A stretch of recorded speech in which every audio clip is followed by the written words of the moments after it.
जय हो बैसाख मास की जय हो। एक समय की बात है, एक गांव में एक साहूकार अपने परिवार के साथ रहता था। साहूकार के दो बेटे थे, उनका नाम रमेश और राघव था। रमेश बड़ा बेटा था, उसकी पत्नी नंदनी गणेश भगवान का नित्य नियम निभाती थी। साहूकार को यह बात बिल्कुल भी पसंद नहीं थी। वह पूजा पाठ में जरा भी विश्वास नहीं रखता था। वह अपनी बहू को यह सब करने से मना करता था। एक दिन गुस्से में आकर साहूकार ने रमेश व उसकी पत्नी को घर से निकल जाने के लिए कहने लगा। वह दोनों घर से निकल गए। वह दोनों गांव के बाहर झोपड़ी बनाकर उसी में रहने लगे। उनके पास खाने के लिए कुछ न था। उस दिन वह दोनों भूखे ही सो गए। अगले दिन भी घर में खाने को कुछ न था। नंदनी ने गणेश भगवान की पूजा करी और दोनों गणेश भगवान के मंदिर गए। मंदिर में जो प्रसाद मिला वही खा लिया और घर आए। रात में जब दोनों सो रहे थे तो नंदनी को गणेश भगवान ने सपने में दर्शन दिया और कहा, यहाँ से उत्तर दिशा में एक गांव है, उसमें गंगा राम नाम के सेठ जी की बंजर जमीन है, उस पर खेती करो।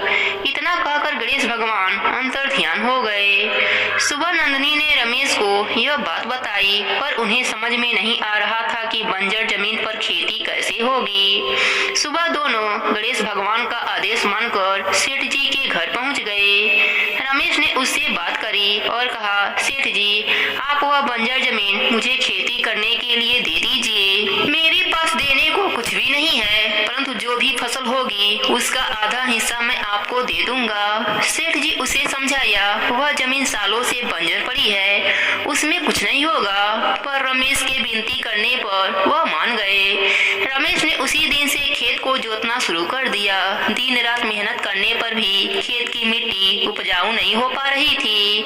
नंदनी कुछ घरों में काम करती, जिससे शाम को खाने के लिए कुछ मिल जाता था। एक दिन रमेश जब खेत में हल चला रहा था तो उसका हल एक जगह जाकर अटक गया।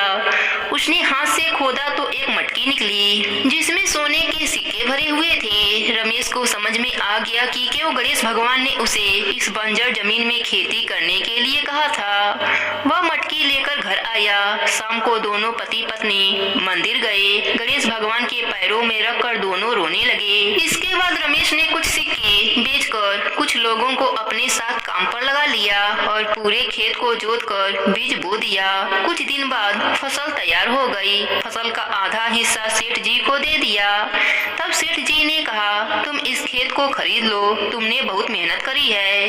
रमेश ने वह खेत खरीद लिया। कुछ दिन बाद रमेश ने कुछ और खेत भी खरीद लिए। उसने बहुत तरक्की कर ली। उसी गांव में उसने बहुत बड़ा मकान बनवाया और उसमें बड़ा सा गणेश भगवान का मंदिर बनवाया। रमेश अब केवल हिसाब किताब देखता था। नौकर खेतों में काम करते थे। उधर रमेश के पिता पर गणेश भगवान का प्रकोप पड़ा। उसके घर चोरी हो गई, उसके खेत बंजर हो गए। उसके पिता और भाई एक दिन उसी गांव में आए और रमेश के वहां आकर काम मांगने लगे। रमेश जब देखा तो अपने पिता का पैर छुआ। उसके पिता ने सब हाल सुनाया। रमेश ने अपने पिता और भाई को अपने वहां रख लिया। अब सब परिवार मिलकर गणेश भगवान का नित्य नियम निभाने लगे। सभी लोग गणेश भगवान की भक्ति में लग गए। हे गणेश जी महाराज, जैसे आपने रमेश पर अपनी कृपा करी, वैसे ही अपने सभी भक्तों पर अपनी कृपा बनाए रखना। प्रेम से बोलिए गणेश भगवान की